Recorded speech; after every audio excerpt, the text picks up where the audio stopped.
Jay, thank you so much for agreeing to be on the Lead Like a Boss podcast. Everyone, this is Jay Valiquette. He is an amazing guy who has been giving his heart and soul into helping less fortunate families here in the Montreal area. And I thought he would be a great guest because a lot of the challenges that he faces are the same challenges that all of us face as entrepreneurs. He's got a mission.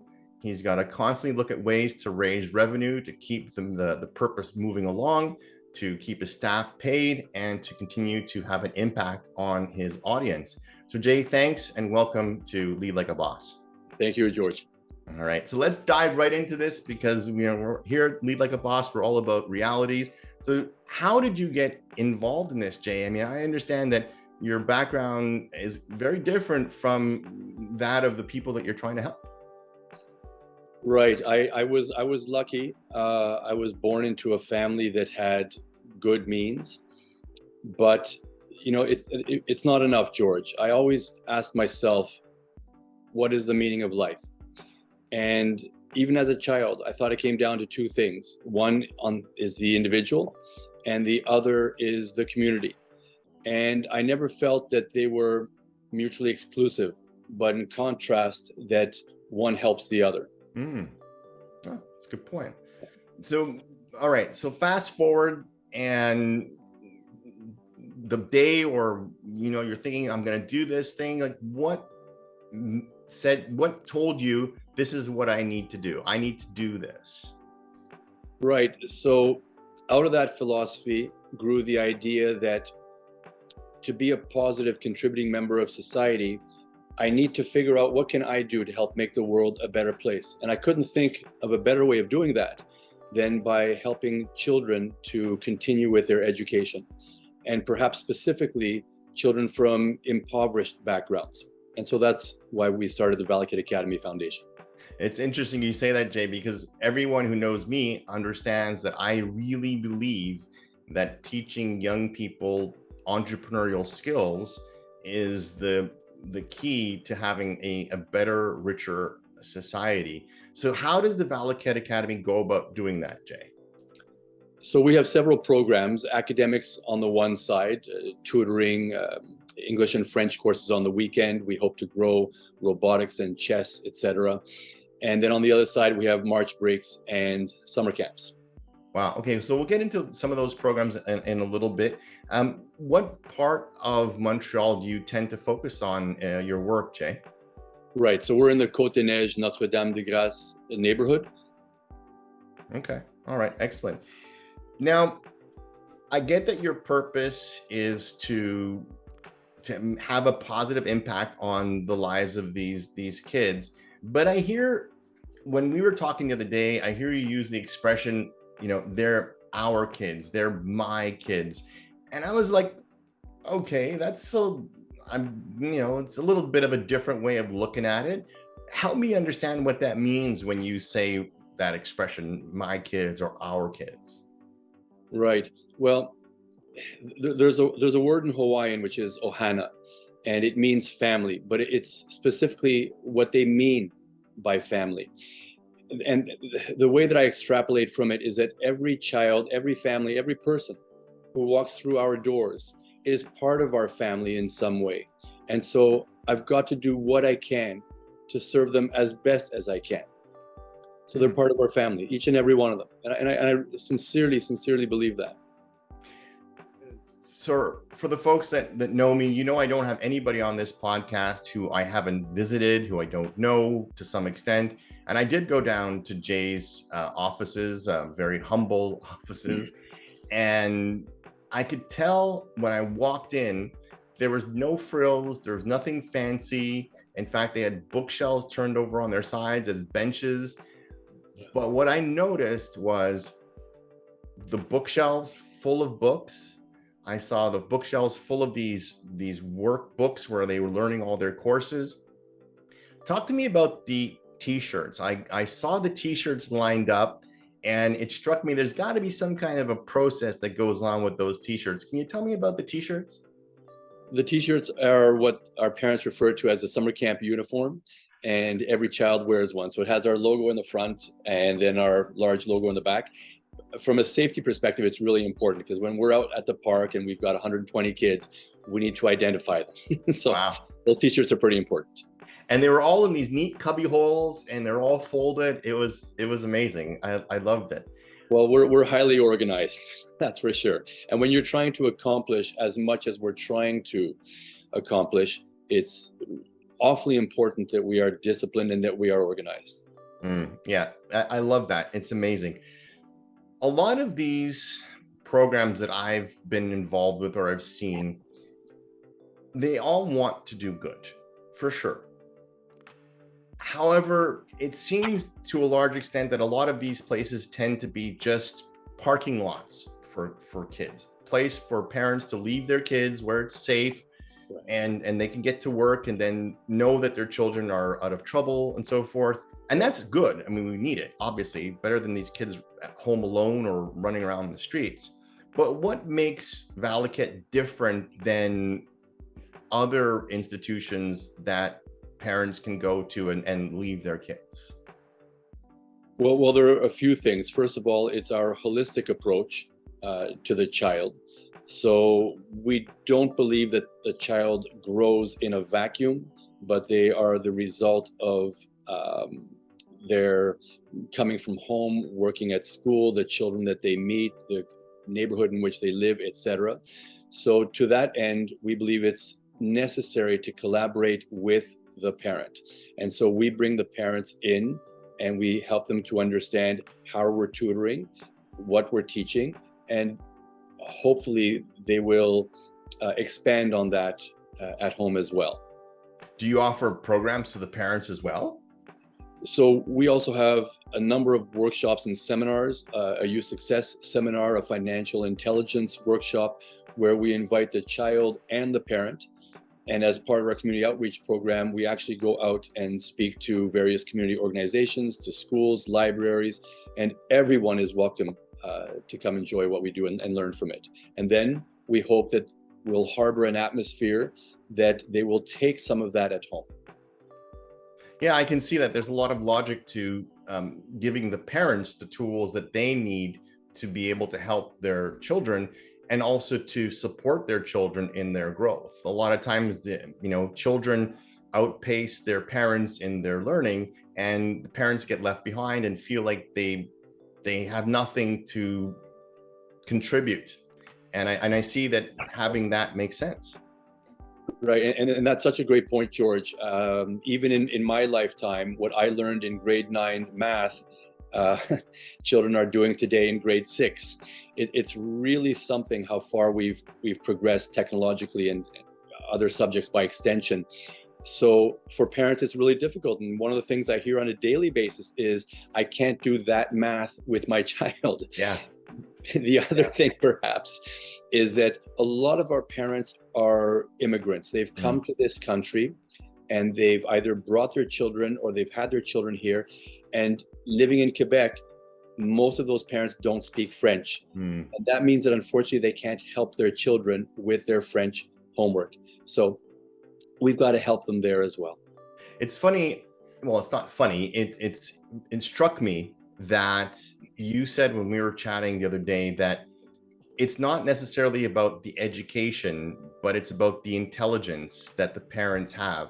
Can you help share with our audience what you meant when you talked to me about that? So I think I'm referring to two things. One is that I'm constantly talking about the importance of emotional intelligence. My grandparents were a great example. My grandmother had grade 4 education. My grandmother had grade 2 education, but they were very well read and very well-meaning people. And as a result, they were quite successful. But we lived in a different time. Today, education and successful education is a necessary part of a child's path. And I like the fact that you said that just because these parents don't necessarily have Canadian-based education or technological savvy, they bring with them values, old world values from where they come from, their culture. And those values are really, really important to instill in those children, because it's the values that helped make Canada what it is. All the immigrant waves of immigration that came Yes. before are what built Canada. Yes, and that's one of the wonderful discoveries when I came to this neighborhood. The Cote-des-Nieges Notre-Dame-de-Grâce neighborhood is a somewhat impoverished neighborhood. But at the same time, I've discovered that there is so much love in these communities, whether it's Filipino, whether it's Sri Lankan, etc. And there is so much love within the individual families. I'm very lucky because I get to be invited to birthday parties and all sorts of events, and there's just so much love. It warms your heart, and you can see that the parents want so much for their children. They've moved here, they've sacrificed so much, but education is so important to them, and they imbue that idea with their children, and their children will be very successful as a result. But the fact remains that we've got to give those parents and their children the help they need at the same time with their scholastics. Yeah, I think it's such an important message to help, the Italian families, the Greek families, the Irish families, the Scottish families that, are maybe 5-6 generations into being Canadian and Quebecers, to help them go back to their roots and try to remember when their forefathers first got here, how difficult it was for them to integrate, but how far they've come along. And it's the same opportunity that exists for these folks as well. Right, absolutely. Excellent. Wow, I love it. All right, so talk to me about an example of how your program works. Like reality, I get the idea, I get the concepts, but try to share with us an example of how this works on the ground. A good example is the help that we give on a daily basis, every day, several times a day. We had a mother who came in to us, and she had paid for the week of tutoring, and then she left. And as I sat at my desk and I saw that transaction with our administrative assistant, I realized there was something off. And I asked our assistant, and she said, well, the mother can't afford to pay anymore, so the child won't return. So I ran out the door and down the stairs. I could just see you doing that too. Yeah. And I said, Mom, listen, what's going on? I was told that you can't afford the tutoring that your 9-year-old needs in grade 3. She's not doing great at school. By attending the last few months, we've helped her to improve. What can we do? And she explained that my husband has lost his job and we just can't afford it anymore. So I told her, listen, please, we would love for you and your daughter to continue with us. We're going to sponsor you. Please just have your daughter continue with us 3 days a week, and let's continue the success we've had for her. Yeah. Yeah. That's fantastic. So how did that all work out? Well, the nice thing about that is I had told the mother that if your husband gets work, when he gets work again, we're sure he will, that you could then start to pay maybe 1 day or 2 days until you're back up to the 3 days. And within about 6 months, she was paying 1 day a week. And then the following academic year, the child came back and they were paying 3 days a week. And it's a wonderful success story. Yeah. I love that idea that you're not giving a handout, right? You're giving a hand up. You're giving, right. You're allowing these families to have a chance to maintain their dignity and pay their way, right? Because nobody really benefits from charity from the point of view of just always giving, right? And I understand you give your kids an opportunity to not only gain but give back from the program. The way you told me about how the kids can find jobs doing daycare counseling work. Talk to me about that a little bit. Right. So we've had a program for several years. We've had a summer camp for 23 years. And our children can volunteer when they're 14. And when they're 15 years old, they can come work as a summer camp counselor. We teach children that if you work from 15 to 20, You will not spend any of your summer camp money, hopefully. You'll have a part-time job 1 day a week, which means you have to be highly organized because you're still going to school, and that's your spending money. So we're trying to teach good financial habits. And by the time they're 20, because we help them to invest as well in very safe stocks, they'll have $47,000. Wow. And that's game changing. So we're very proud of that. Oh, that's amazing. I love the fact that you're really putting your money where your mouth is, so to speak, and helping these kids practically figure out how to manage their money, thinking about investing, thinking about the long term, because these are the skills that every entrepreneur needs to have, right? It's Right. what, the difference between winning and losing, being successful or not, is having that long-term plan and having the discipline to stick to it. And George, that's so important what you're talking about, because we constantly tell our children that success is a result of a vision. And then it's the time and the effort and the discipline. With enough time and proper effort, you're going to make it somewhere. And if you don't have an idea of where you want to go, you're just going to be floating around in space. You want to get down to Florida, but you'll be having lunch with Santa Claus. So let's chart out what the steps are for your success. Then let's go back to the beginning and let's help you to work through each one. Yeah. And the dark side of that, we know, right? If you don't have a course charted for yourself, someone else will chart it for you, right? And unfortunately, a lot of these kids, the darker forces on those streets are happy to give them a mission, right? Either in crime or in other areas. That usually leads down to a very, very bad place. Yes, absolutely. And listen, that is a very strong reality in this neighborhood.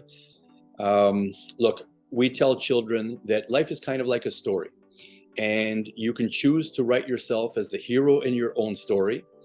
And if you don't, someone will write you as a bit part in their story. You will be their puppet. So let's try to get you to write the very best story for yourself. And that reflects one of the very important things that we do. And that is our youth and teen mentorship, the guidance that we give these children, and inspiring them to motivate, to be motivated, to be confident in where they're going, and to have faith in their future. Yeah, I love it. That's great. I mean, it's the same thing that we need as entrepreneurs, right? Every entrepreneurial leader, if they don't have a good mentor that understands their situation and that can support them, it makes their journey much harder. Absolutely. All right. So what's the future of Valiquette Academy? We get where you've come from. We get, that you're making strides and you're making a difference. What's changing? What's new? What's happening? Probably divide that into short, medium, and long term. In the short term, we really need to secure our fiscal position. We're facing a lot of the challenges that a lot of businesses do, quite frankly. We are not a business in that we're a charity, but it's analogous. So we've got to come up with probably about $160,000 to really secure the short-term future. That's number one. So let's back up on that.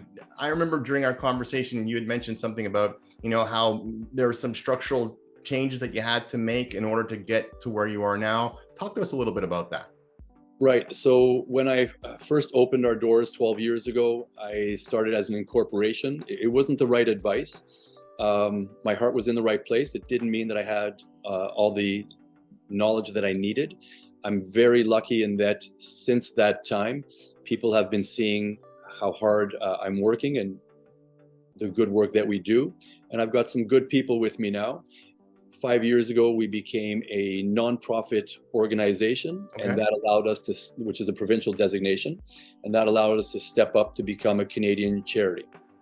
Now, I love the idea that you've branched out and you're now connecting and working with other experts that can help you, achieve your mission, because that's so critical, right? As leaders, as entrepreneurs, if we don't have a good team around us, it's really hard to scale. So that's great. So you're going after, how much funding are you looking to get?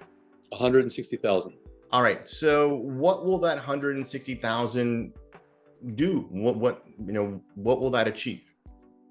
So most importantly, we need a proper full-time administrative assistant. Okay. It is very difficult to navigate the ship without that sort of help. Yeah. There are only 24 hours in a day. The other one is that we've got to be able to secure our rent. Very important. And then most importantly, after that, we want to expand our programs, hire more tutors for the kids so they can get more of the attention that they need, buy more books, expand programs. Robotics and coding are so important. We love to get that in as soon as possible. That's fabulous. Okay, so let's say I'm interested in donating. I'm interested in supporting. What's the best way for someone like me to get involved? There are a couple of ways. If you simply want to donate, we'd be remarkably grateful. Please go to our website and you can hit the donate button and you'll be well taken care of.